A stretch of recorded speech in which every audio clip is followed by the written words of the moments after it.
Hey, what's up, Hope Shot fan? Welcome back to Wednesday night Addiction to Success. Tonight we have Jules. She's going to share her story with us. And if you guys are just jumping on, say what's up. Let us know you are here. We appreciate y'all being here. And again, if you guys could share this live feed with your friends, with your groups, whatever you guys got, it supports us in every way. And that's the easiest way you can support us. It takes 1 second just to click that share button down below. I don't know where it is over here, but it's not near, but it's down there. And I got Nate here with me. Nate's going to be taking this over for me, and it's going to be awesome. So I'm teaching him how to run the behind the scenes, man, and show him the technical side. And it's growth for him too. And I'm going to be proud of you once we get this thing done. Thank you, Daddy. See, I put his name first. Y'all know. So let's see. We got Amanda on here. What's up, Amanda? What's up, Joseph? We got Scott. What's up, Scott? Again, guys, could you share this live feed? And I'm going to hand it over to Lisa, and she's going to introduce our speaker tonight. Okay, well, first I'm reading the clarity statement. So this is the Hope Shot clarity statement. We here at the Hope Shot are a group of people in recovery spreading inspiration. We come from all walks of life and pathways of recovery. Our verbiage may be different, but we have one thing in common: recovery as a lifestyle. We support all pathways of recovery. It doesn't matter how you get there, or it doesn't matter how you get from A to Z, just get there. Thank you for being a part of our family. You're amazing. Thank you for never letting me forget things. No problem. That's what I'm here for. All right. So Jules, well, first, Jules is a dear friend of mine. She is in my sponsor family. She is just one of my closest friends. She does all the hard work. She's a woman in long-term recovery. She does the deal, man. Her soul is on fire when it comes to recovery, and I absolutely love her. So I'm gonna let her share her story. And here's Jules. All right. Hi, I'm Jules. Yeah, I don't know. I'm like super stoked to be here. I'm super nervous, so it's like fun. Those good nerves. Yeah, I am definitely a woman in recovery. I definitely know that I have an allergy to all different kinds of substances. I am not limited to one thing. I did a lot of crash and burning, trying to prove that I could do this thing or that thing, because I just was convinced that there was another way, and that I could live my life without having to follow rules. My story is a little bit different than a lot of the stuff that I hear, just because of the fact that I didn't start kind of going down the crazy road till later in my life. I grew up in Brentwood, Long Island, in New York. I was born in the Bronx. Spent my weekends in the Bronx with my grandparents. I have a younger sister, 3 years younger than me. My mom and my dad got married like right out of high school. Neither one of them really drank or did drugs. Yeah, didn't really have like big wild parties or anything at my house. On the weekends and in the summer, like most of my friends, mom's friends and kids and stuff, cousins and everybody would come down to our house in Long Island with a pool. And so there were like big barbecues and stuff, and there might be some beers around, but that was it. Like, I honestly don't have any drunken stories from relatives or any of that stuff. My mom maybe had like 2 pina coladas in the 80s, and that's about it. Like, it just wasn't part of our household, dude. So I grew up in a really super strict home, though. My grandmother lived with us too, my mom's mom. And my mom, my grandma were super religious, Puerto Rican, a little more old school. My dad's side of the family was a little more Americanized. And so they were like Pentecostal Christians. So my sister and I had to like sit and pray every night with my mom and grandma, and sang like Spanish spiritual songs every night, and had a lot of different things memorized in English and in Spanish, that were just like ritualistic things that we did. every night. My dad wasn't part of any of that. His side of the family didn't really believe in any um, religion that I even know of, to be honest with you. Um, so it was kind of like split like that. Um, but so they were my mom and grandma pretty strict. My dad was like always the big kind of teddy bear. But from a really young age, probably before even kindergarten, my dad was already having an affair with a woman in Manhattan. He had an apartment in Manhattan, and we had the house on Long Island. And we pretty much knew, my sister and I, when my dad would come around and pick us up for the weekend, we went and hung out with this woman and her two daughters that were the same age as me and my sister.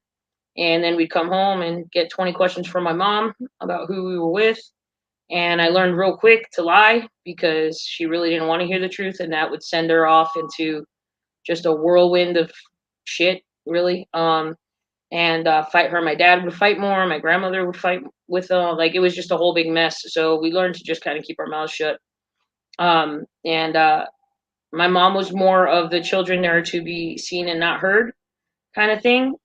She was not a very like emotional person in front of us, other than just anger or the normal.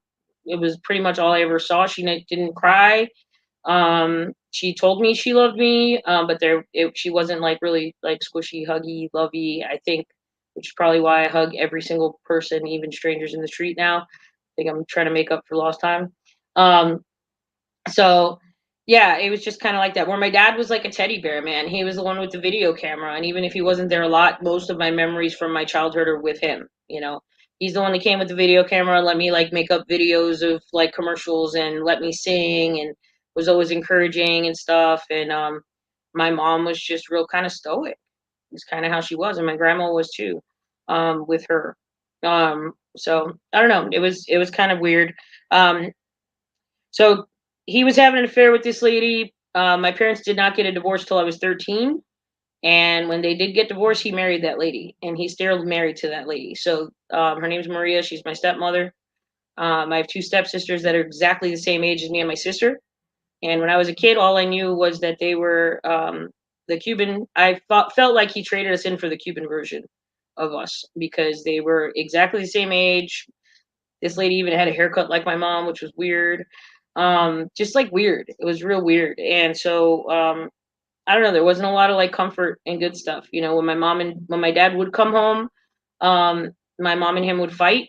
He'd end up punching a hole in the wall and leaving. And I don't know why, but I always was like I always felt bad for him. Like, I would think to myself, even as a young kid, like, oh, I wouldn't want to be here either if I was gonna get yelled at all the time.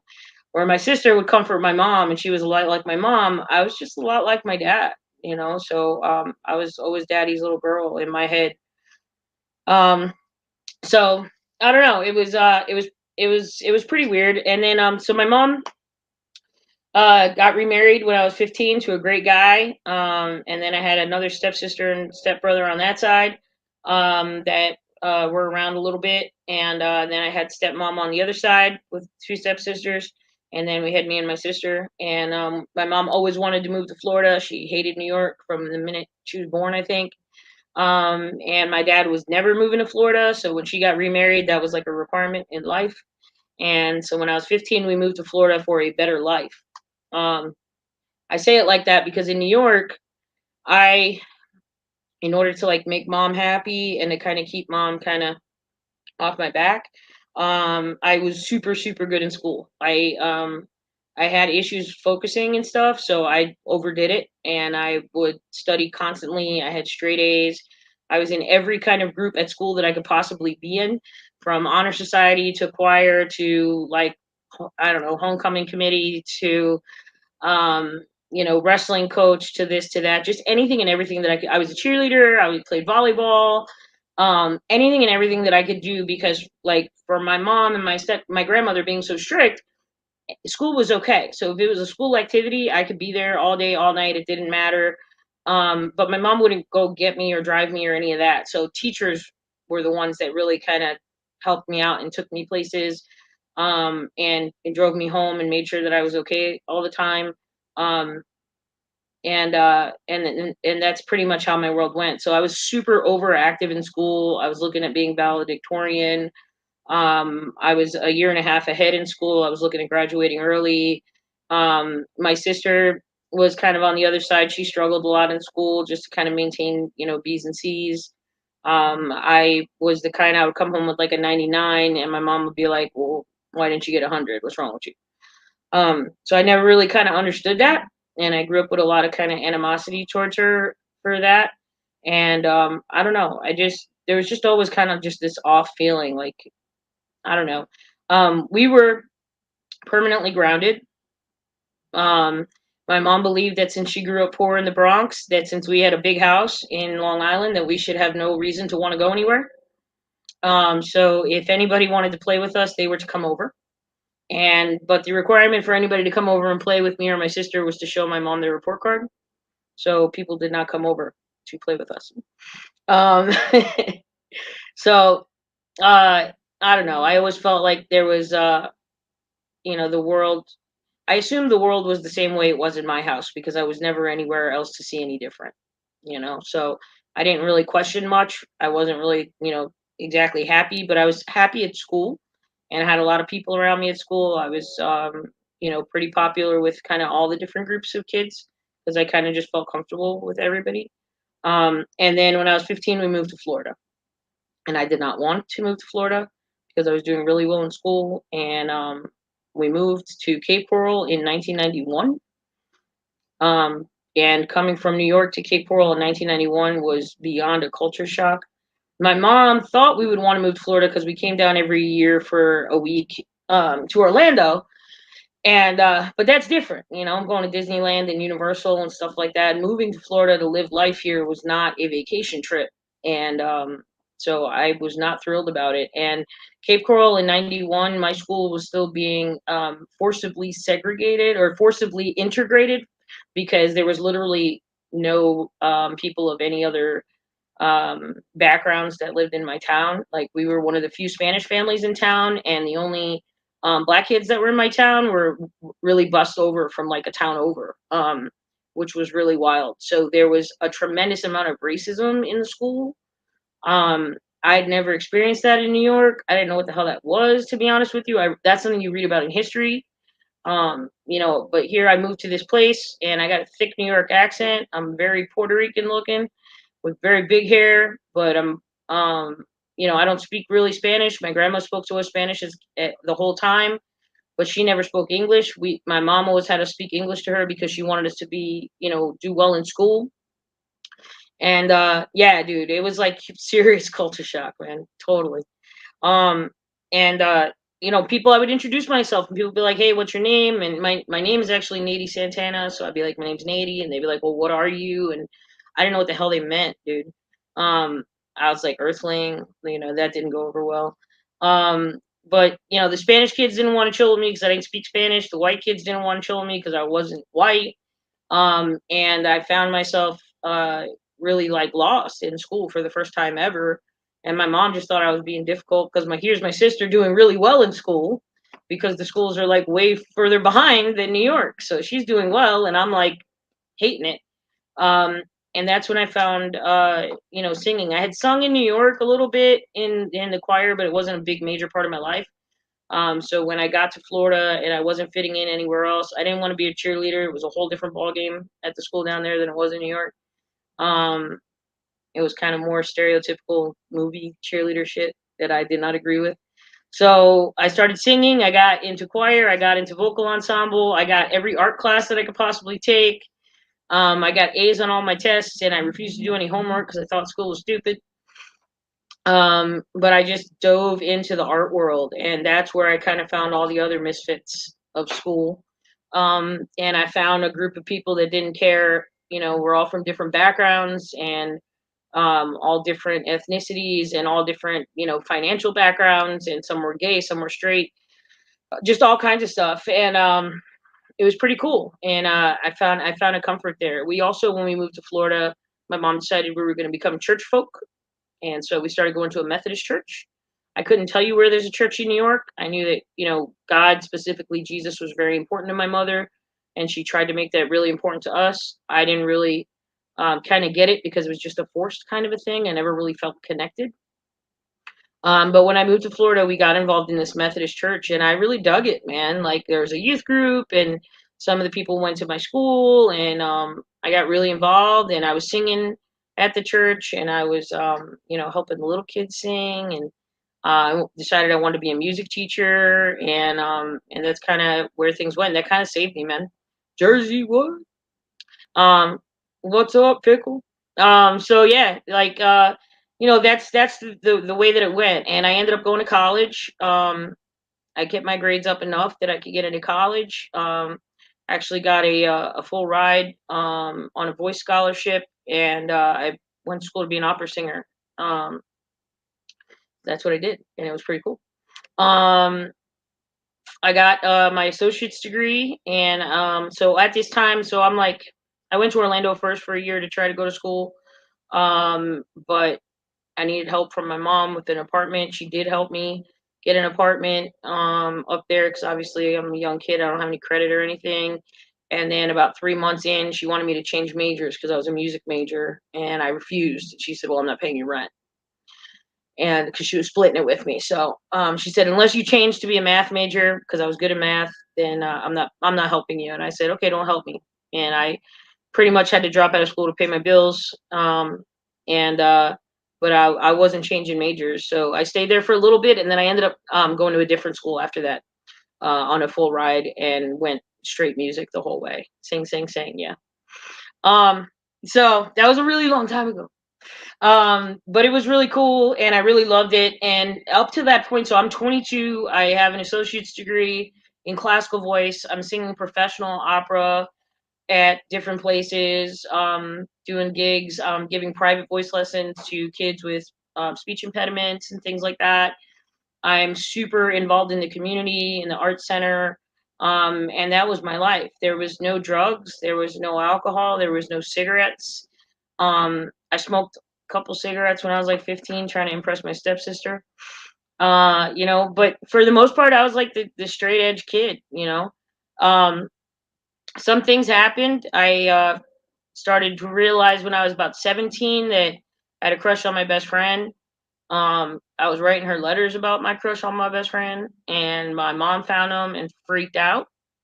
Put me in counseling immediately. Told the church about it. I was removed from all of my church duties immediately. I wasn't allowed to be with any of the little kids anymore. I was put in Christian conversion therapy to try to fix me. I wasn't even sure I was gay. To be honest with you, I just thought I wanted to kiss a girl.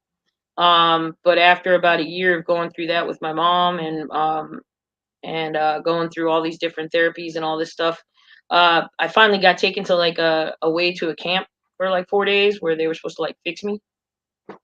It was a Christian conversion camp, and the only thing that came out of that was I was sure that I was sure that I was sure that I was a lesbian. So I came back, and as soon as I turned 18, I left home to go away to college, and I was still trying to stay in touch with my mom, but that was something that was big in the background. My best friend and I were together for 5 years. We were roommates because it was not an official kind of a thing, but everybody knew. And finally, when I was 22 and I had my associates and I was about to go to NYU, she still had a year left in school, and she was becoming a teacher. And I said, well, I'll just wait. I don't want to leave you here. But she wasn't ready to go to New York, and I was tired of being in the closet. And so when I was 22, I decided I'm going to wait on going to school in New York. I'm going to stay down here to finish our lease out because I didn't want to abandon her. And I came out the closet. I went to the one gay club in town, and I found all my friends from high school that were from the theater groups. And I was like, what the hell? Why didn't anybody tell me? And it was actually really cool because they told me, a lot of people that I didn't realize told me what a big influence I was on them in high school, because everybody knew that my girl and I were together, even though we didn't tell anybody and I didn't think anybody knew. It was like a big thing. And I had people come up to me and be like, oh, I didn't kill myself in school because I saw this stuff you were going through with your family, and I figured if you can get through that, then I could get through this. And it just like totally changed me, man. It opened up my eyes. And to be honest, school went on the back burner, and I was all about like being me. That's all life was about, right? I'm gonna be as gay as I can be right now. And my ex decided she was gonna come out too. She was trying to get me back, but it wasn't happening. So um but yeah, I came out and I had a really fun time. And to be honest, the only thing I knew about being gay was from the movies. What up, Amanda? You're so cute. Thank you. I just like, okay, be gay in the 90s. That means you're going to clubs and you're doing drugs and you're drinking. Like, that's all I knew about being gay, right? I didn't know anything else. And Christians hate me. That's what I thought, right? So that's what I did, dude. I started drinking a lot. I didn't like the way it tastes, so I literally held my nose to get it down until I could get a buzz. The one gay club in town also had a karaoke bar inside of it, which was like a dream for me. So I would like do 2 shots so I could feel loose. I'd sing until I could slur my words, and then I'd hit the dance floor because I didn't care what I looked like anymore. Thank you so much. And yeah, that was life for a while. I moved to Tampa with a new girl. I started partying in Tampa. I started getting into ecstasy. I got a job working at Blockbuster Video, which was like the funniest job ever.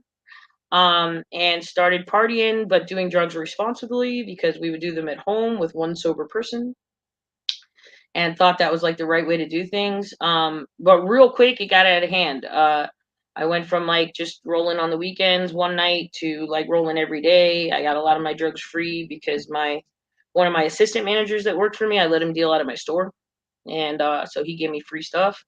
And I thought I had arrived, dude. I was like, this is like it, I'm like 5 minutes from Ybor City. Like, I'm making good money. I got a girl.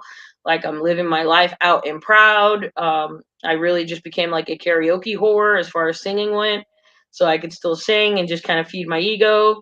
But that was it. I thought that was life, man. And then I had a really bad trip one night, and it was awful. And I actually went to my store the next day, Blockbuster, and like the cover box. I don't know if you guys remember Blockbuster. I'm fucking old, right? But like the cover boxes of the movies have like the pictures of stuff on them. So like I had to go through the horror section to go to my office, and like all the monsters chased me into my office, and I like called my assistant manager screaming like, "You have to save me!" Because it was like the Blob and Freddy Krueger, and it was awful. It was absolutely awful. And he came in and he was like freaking out. And so I went home, and I got into a fight with my girl because I said I can't do drugs anymore.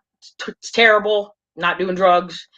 And she was like, dude, you're kind of the one that started all of us doing this. So I don't know what you're talking about. But everybody had seen what I went through. And my group of 7 of us were like, we're never doing this stuff again. It's like too much. We don't want this to happen. We were starting to hear rumors of people dying in Miami overheating, and like crazy stuff was going on with the pills back then. So they agreed they were not going to do it again until the next Saturday when all my friends were messed up again. And I was like, I can't do this. So I went home, and my girl at the time and I got into a huge fight. And I was like, dude, I can't be around them if they're Blockbuster. I was like, if they're doing drugs, I can't be around them. It's not that I don't love them. I don't judge them. I'm going to do drugs if I stay there, and I can't do drugs. And I didn't know anything about recovery. I don't know anything about programs. I don't know nothing about nothing. I just know that like I'm in a bad way. And we got into a huge fight, and I literally got in my car, I took my dog, and I drove to New York. And I called my dad, who I've never lived with, and I said, I need help. I just need a place to crash for like 2 weeks. And my manager called me, like the district manager, and he was like, look, I know you're going through some stuff. Like, do you want help, or do you want to just bounce? And I said, well, I already kind of bounced, but what kind of help? He was like, well, I'll put you on medical leave, and I'll transfer you to New York so that you can take some time to get yourself together. And I thought that was awesome. Like, he was the first person like I was open and honest about. Like, he kind of just I felt like he just kind of knew something. And now I look back and I feel like, my higher power definitely put him in my life. And he gave me that opportunity. I stayed with my dad for 2 weeks, and my stepmom, and transferred to Blockbuster up there, and decided I was going to start over. Also decided I was going to go to the Village, and I was going to party it up and be even gayer than I was in Tampa. And I tried to do that, but I am kind of a butchy looking lesbian. I say I'm like the God put a Barbie doll inside a Tonka truck. I don't know what the hell he was thinking, right? Like, I got my nails done and I'm like super girly, but like my body's like a football player. It's not my choice. It's just the way it is. So I went to New York in the clubs thinking I was gonna have this big, huge gay community, and it was not, dude. Like, feminine girls wouldn't talk to me because my nails were done. I wore makeup, and butch girls wouldn't talk to me because I had nails and wore makeup. And the community was even more divided up there than anything I could have expected. I love you too, Steph. And I felt really lost and really confused. And I got back together with my ex from down here. She came up to New York right around 9/11, and I was drinking. I was smoking a lot of weed, and I didn't know what the hell I was doing, man. Um, I brought her up there, and things did not go well. She ended up cheating on me. We were together almost 5 years with a girl that I was letting stay on my couch. So I say beware of couch girls. And broke my heart. Broke my heart bad, and I didn't know what to do. So there was a adult store in the city that we used to go shop at. She would go shop at. I wouldn't go there because I would stand down the block, so I didn't want anybody to know that I went to those kind of stores, right? Um, and so I got pissed off, and I went into that store and I put in an application because I figured then she wouldn't have a place to go buy toys. And they hired me like before I even left. They like called me from down the block and were like, "Come back," and they hired me. And so now I'm in New York and I'm working in an adult store at night, and I'm working like a corporate job in the morning. Totally two different worlds. And I realized that the people that I'm dealing with as far as clients in the nightlife were more realistic people that I've ever met in my life. Like, these people would come in and tell me their life story, man. And um there was like no judgment at all. And it was just wild to me that this group that I thought was gonna, I don't know, man. I started to realize like how many hangups I had from my mom that I didn't even realize. And I didn't want to have that. So I just ran into this lifestyle, right? So now I quit my job and my day job, and now I'm running sex shops in Manhattan. I took over one by one by one, and I ran the whole East Coast chain of the Pink Pussycat Boutique. I am partying my ass off at night, but I still can't drink like other people, right? Because I still have to hold my nose to drink alcohol, but I want the buzz. And then I get drunk really fast, which isn't cool. And then somebody says, "Hey, if you do a bump, that won't happen." My mom always told me if I did cocaine, I'd die instantly. Well, I did a bump and I didn't die. So I was like, run it. Um, and that now I'm here again. Now I'm in New York. I'm running sex shops, and again, I think I have arrived. I get a lot of free drugs because I let dealers keep stuff in my store, in my safe, so they didn't have to go out of town to re-up. And I had all these beautiful women that worked for me. I had beautiful men and women around me all the time. I was VIP in all the clubs, and then I started dating a woman who ran Stonewall. Um, and man, yeah, I thought, hell yeah, this is it. I literally would be so messed up sitting in VIP rooms in New York City, standing on the table telling people, do you know how many people dream about the life that we're living right now? This is what I would tell people, right? But I would go home at sunrise and I would cry all day trying to sleep because my nose hurt so bad and my face hurt so bad because I was like losing chunks of my face because I was rotting it all away with everything I was putting in me. Um, but that we didn't talk about, right? It was just a party. It was just a party, right? So we just kept partying. And people would tell me like, "Oh, my best friend or my girl would be like, you're doing a little too much," but they'd be right there doing it with me. So I didn't see any different, you know?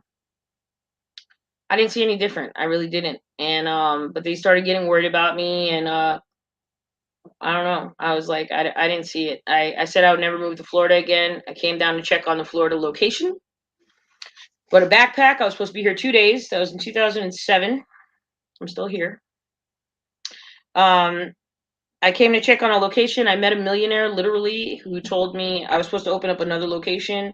And my owner backed out, and I told the guy if I had the money, I would do it myself. And he liked me a lot. And 3 days after meeting him, I had a bank account and a black card and $80,000 to open up my own store on Las Olas in Fort Lauderdale.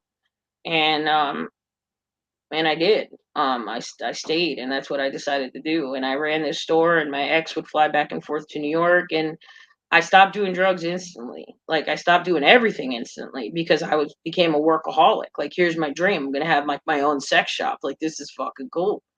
And it was amazing. We had a really, really good time, but it was 2007. Housing market blew in 2008. Took a little while to get to the adult store industry. That was still booming for a little while. So 2007 to 2010, I maybe partied 2, 3 times out of all that. I just worked constantly, and I had an amazing time and an amazing business. What I didn't know was that my girl at the time, every time she would fly back to New York, was still using. And she got frustrated and got tired and decided she wanted to run a club down south. And she started running the club. My business started slowing because of the economy, and I started hanging out at the club more, started drinking more. The drugs were free, and everything just went right back. But this time, I lost my business because mostly because of the economy. Honestly, I wasn't partying that much, but I had a lot of money saved. I lost my business, and I fell into a huge depression. I was in a toxic relationship from the rip, and I knew that. But now we're like 8, 9 years in, and this is my life. And so now here I am, 38 years old. I think I've done everything there is to do. I've hit every major thing that I've wanted to do in my life, and there's nothing left for me. And I'm extremely depressed. I blew out my knee, started with some pain pills, and long story short, after not too long, I had some serious issues with pills, serious issues with crack because the coke wasn't good enough. And I was speedballing all the time, trying to feel just somewhat okay in my own skin. I was miserable.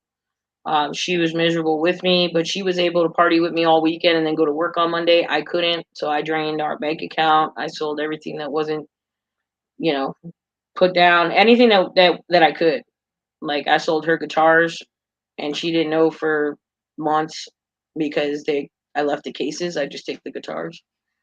I sold my piano. I everything, everything. I went through like $250,000 in a shameful amount of time, and it all went up my nose. Um, and I was miserable. And she looked at me one day and she said, either you go get help or I'm leaving. So I was like, all right, I'll go get help. My sister tried to help me a little bit before that and told me she was keeping me away from my girls because my family blamed this girl. I didn't even know that they felt that way because I barely talked to them. But when my sister came to pick me up, she wouldn't bring me back, and I was like, "Dude, are you trying to keep me here?" And then everything came out, and I ended up grabbing my little sister by the throat with her baby in her arms, and her husband was a sheriff in Lee County, and I grabbed her by the throat, I held her up against the wall, and told her I'm leaving, and I walked out, and they came and picked me up, not too far from the house, and I got arrested. And my sister filed charges against me. She thought that was going to get me clean. I pled guilty because I didn't want her to go. That's awesome, Allie. Congrats, man. Um, and I pled guilty because I didn't want her to have to go through the trial and all that stuff, and she was pushing the whole way. So I got a year probation. I didn't get a drug charge because at that time I didn't have anything in my system. But I have an aggravated assault charge that'll always be there. I can't say never because God could do some magical things, but I can't teach in schools right now because of that. Because it's a violent charge, even though it's a misdemeanor. It's something that haunts me. But I did. I ended up going to get help, and I went into a treatment center. I stayed for 7.5 months. That was in 2014. Supposed to be 45 days. The whole time I was there because my girl wanted me to go because I was trying. I thought I would go in there and learn how to do drugs properly, like her. Um, and even after 7.5 months, I was still convinced that I was not the problem, and my drug issues were not the problem. It was the fact that she could do it and walk away that was the issue.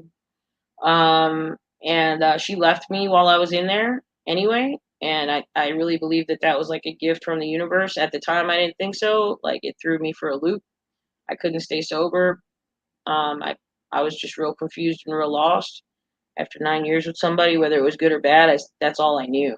You know, I couldn't see myself without drugs and alcohol. I couldn't think of what that life would look like. I mean, I had spent 10 years in the adult industry. Like my whole life was in the clubs and making deals and networking. And how do you like network with people if you're not drinking? Like I just, I didn't know. Like my whole world was like deep in it, man.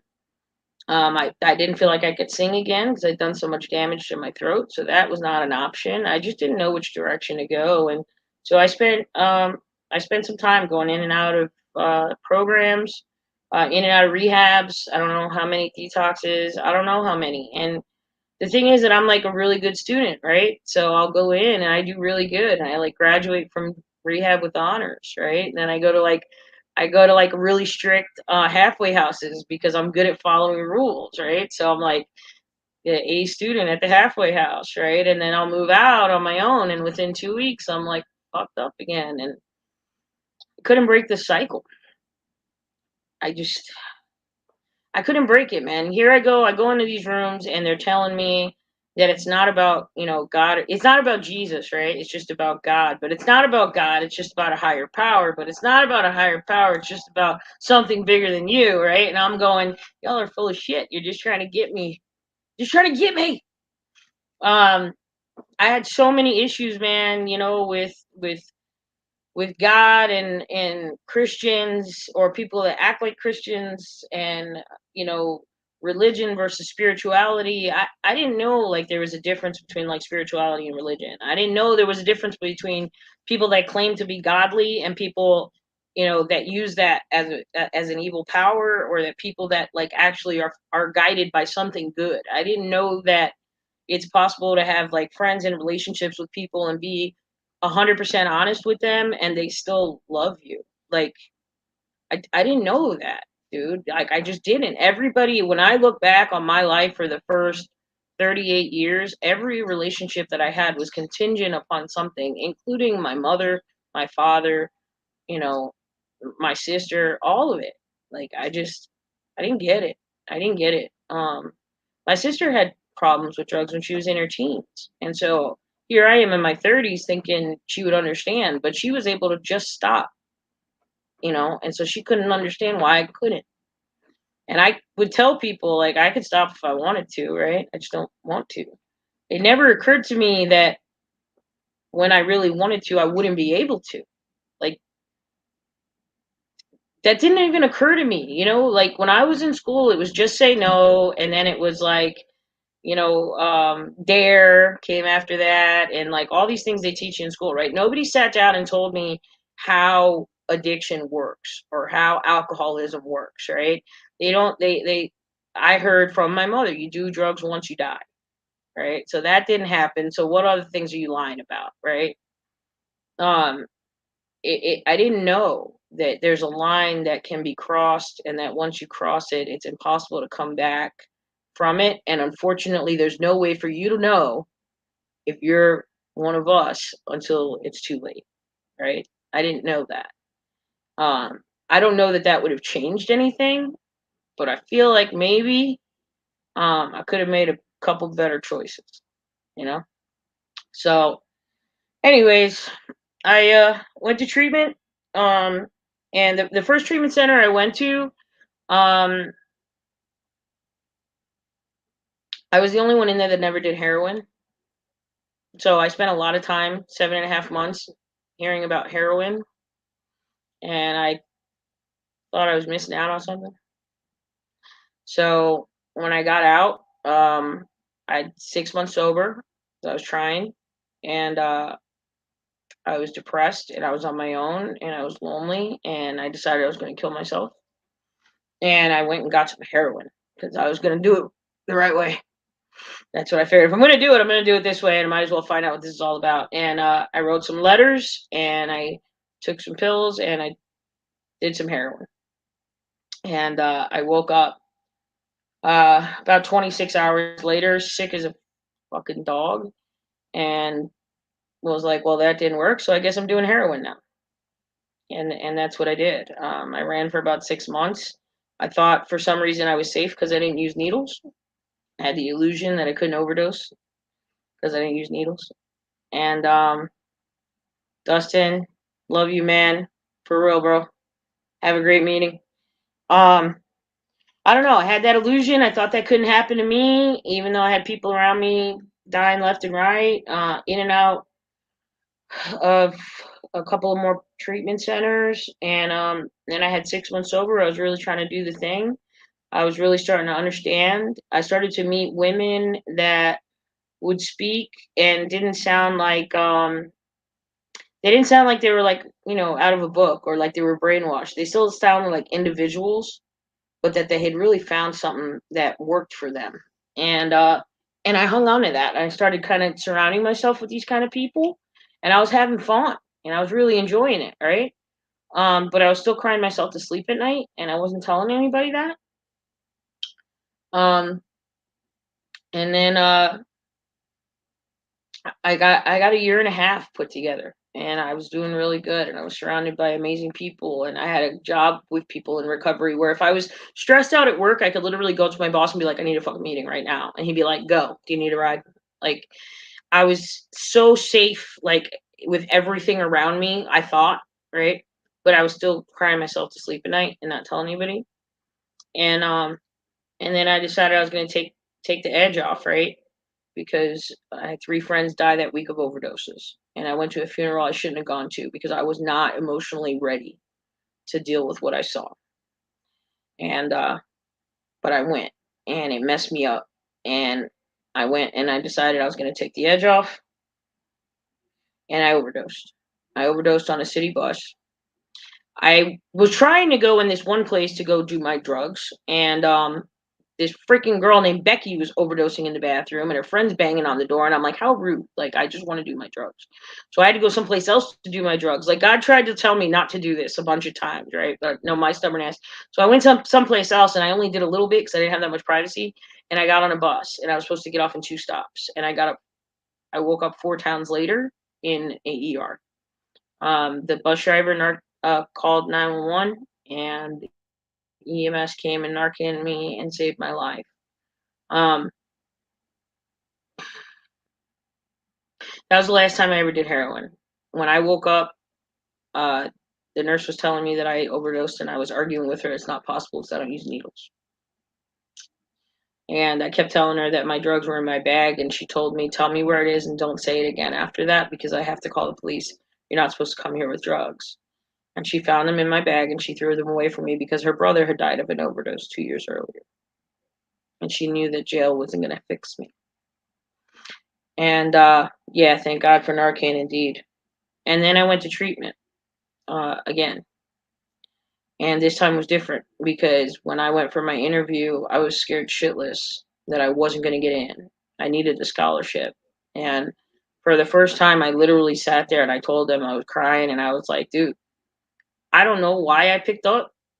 Because logically in my head, I know all the stuff. I know that it's dangerous. I know that I'm playing with my life. I know I don't want that life. I know that I can find happiness in recovery. I know that I have, meetings and groups that I like. I know that there's people that I love. I know that there's people that love me. I don't know why I did this, which means I cannot say that I won't do it again. And it was Thanksgiving weekend, and I said, if you don't take me in, that was Tuesday. I said, if you don't take me in, I will be dead by the end of the weekend. Because I knew it. I just was so broken, dude. And they took me in. They gave me a bed. It's a place that usually has a 2-month waiting list. They actually did have a 2-month waiting list, but they got me in, and they no doubt saved my life. And I don't know why God saw fit to take away the obsession for heroin from me. I'm scared shitless of it. And I think it's a healthy fear that I have. I've never had the desire again. Having said that, I wish I could say that was the day I stayed sober forever, but no, I'm stubborn as shit, and I decided I had to try other stuff because I had to be like, okay, well, but meth, that I might be able to do. Anyways, I did a lot of other stupid things, and I had a lot of like one-nighter relapses, and then I started to get the idea in my head that I could do maybe one night twice a year. I could smoke crack like a lady once every 6 months. And then I met this girl online, right? And this is my story. I do not recommend this to anyone. it's the fucking hard way, right? But this is how my story played out, right? I met this girl, and it was kind of when I was still using heroin, and we started talking, and I kept trying to get away from her, because I didn't want to fuck her up. She had kids, and I was like, I'm not doing this to you. But every time I would get high, warrior, man. Every time I would get high, I'd call her back again. I'd be like, I miss you. But I'm still fucked up, so we don't belong together. And we did that game for about 2.5 years, and then finally, she one day said she was going to come down and get me. And this was all through Facebook. She stalked me on Facebook, and we would talk, but we would talk, like have real conversations, like real raw, ugly conversations about what was going on in both of our lives. And she didn't judge me, and she didn't change the way she looked at me when I told her like all my dark secrets. And I pulled the geographic. She came to meet me one day, and she said, "Well, come back to Ocala and just stay for 2 weeks, see if you like it." Social crack smoker, yes, Steve. And so I came to Ocala off a relapse, like legit. Came to Ocala off a relapse with this girl, and I never left. I came here, and mind you, I could not stay sober in South Florida, right, for very long. But I came here and I compared every meeting that I went to South Florida. So until my sponsor was like, dude, you couldn't stay sober there. Like, if you think it was so much better. And I was like, that's kind of shitty of you to say that, but yes, you're right. So I got a new sponsor. Not because of that at all. But I did. I got a new sponsor because that lady was with me through 3 drinking relapses that I had here in town. And the girl that I met was taking me to meetings to be supportive of me when I got here. And 3 meetings in, raised her hand and was like, hey, I'm one of you guys. And I was like, what the hell just happened? And she has stayed sober since I came here. And I relapsed 3 times since I came here. But I now have a sponsor that I ended up with that I wanted because I knew she wouldn't let me get away with bullshit, and I couldn't lead myself through the program. My other sponsor was just super nice, like too nice. And so I got this one, and this woman, she has changed my life and had a tremendous impact on my life. I got her right before COVID hit. I was really getting involved with meetings, and I had a sponsorship family like I've never had before or experienced before. The women that I have, like Lisa, in my life, are just, I just get goosebumps, man, because this whole family saved my life, man. They say it takes a village to raise a kid. I'm like, dude, it takes like a whole city to like raise a Jules, because I'm a hot mess and I need a lot of attention, dude. Like I really do. And I need a lot of hugs. And then here comes COVID and you can't hug nobody and you can't go to meetings and you can't do this. And I'm like, I'm not going to stay sober. And I jumped into Zoom, which was really weird, right? I jumped into Zoom meetings and I said, look, I'm going to travel the world via Zoom because I need meetings and I'm not going to stay sober if I don't. And I did my steps again, and it was really raw and really intense.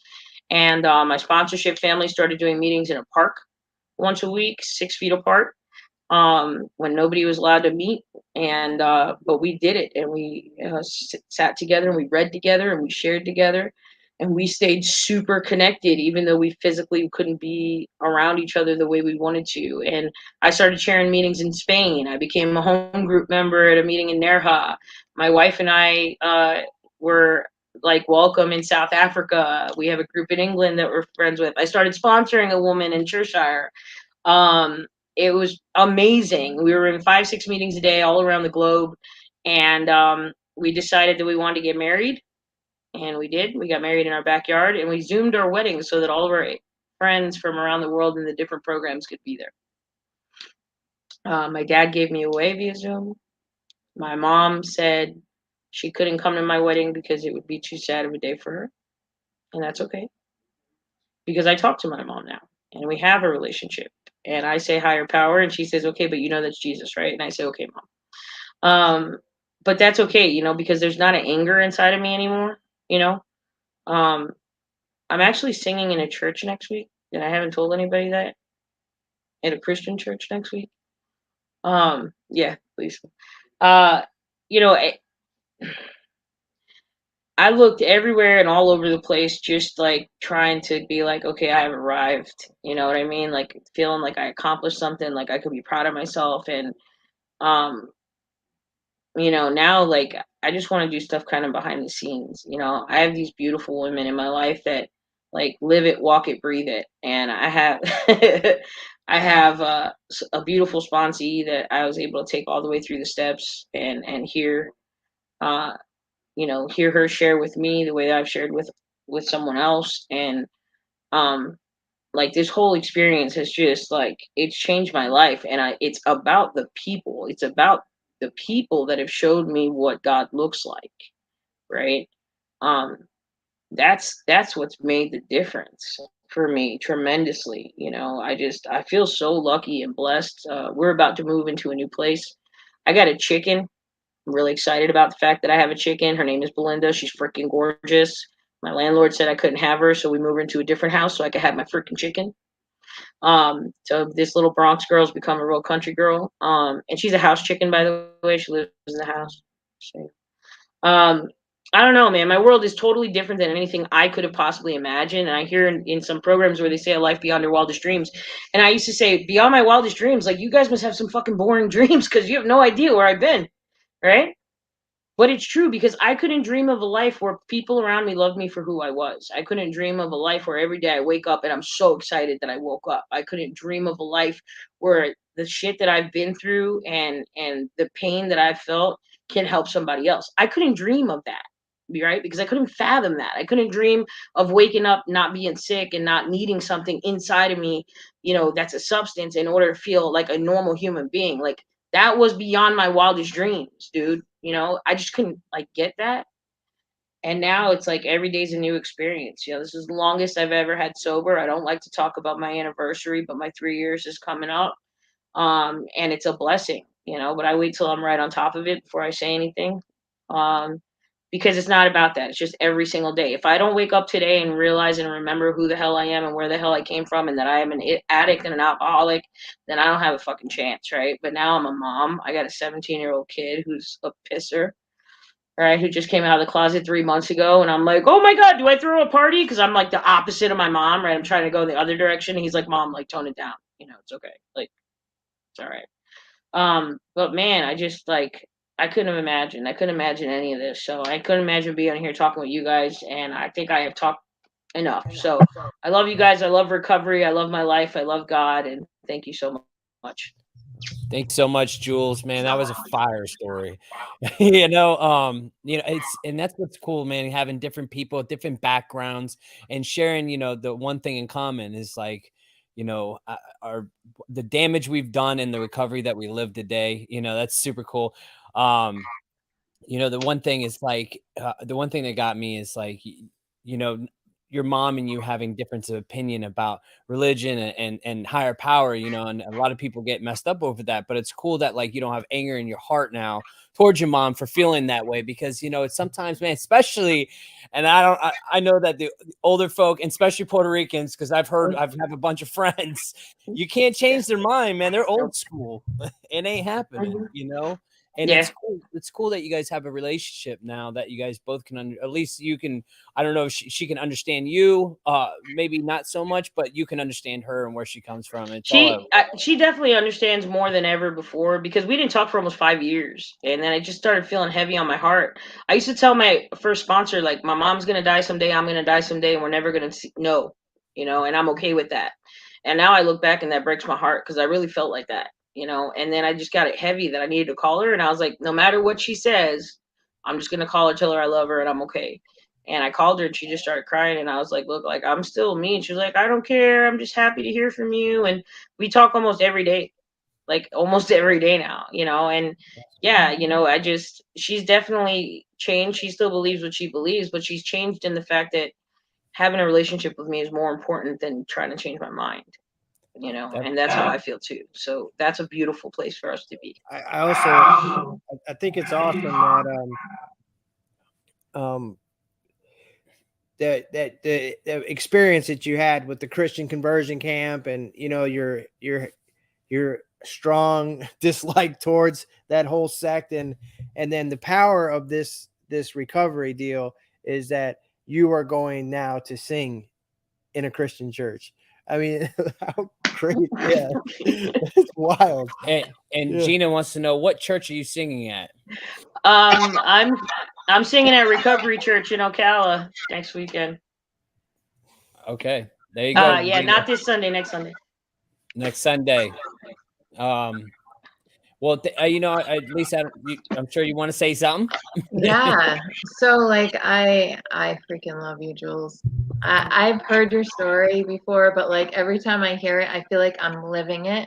And like when you get to the part where you're like at the clubs, and especially with that picture that you posted with the Hope Shot thing, the Hope Shot announcement, like literally, I feel like that was me, except I had like big wide leg pant, jeans on, the Jankos with the boas and the glitter and this and that at the raves, going crazy. And I was like, this is the life. This is it. But then you said, then you don't talk about when you go home and you can't breathe and you're bleeding and you have bruises everywhere and you end up in places that you don't even know. Like nobody talks about that stuff, and it's like, God, the shit that we went through to have those few hours at a club, like it's ridiculous, and like you said something about being contingent on others your whole life. God, if that is not me, like I have been always contingent on my mother, on boyfriends, on men in general, on people that would take care of me, on everything was about being attached to something else. It never was about me. And God, I could so relate to that, like hardcore. I never heard anybody say it like that, or maybe they did, but I just never heard it the way you said it, if that makes sense.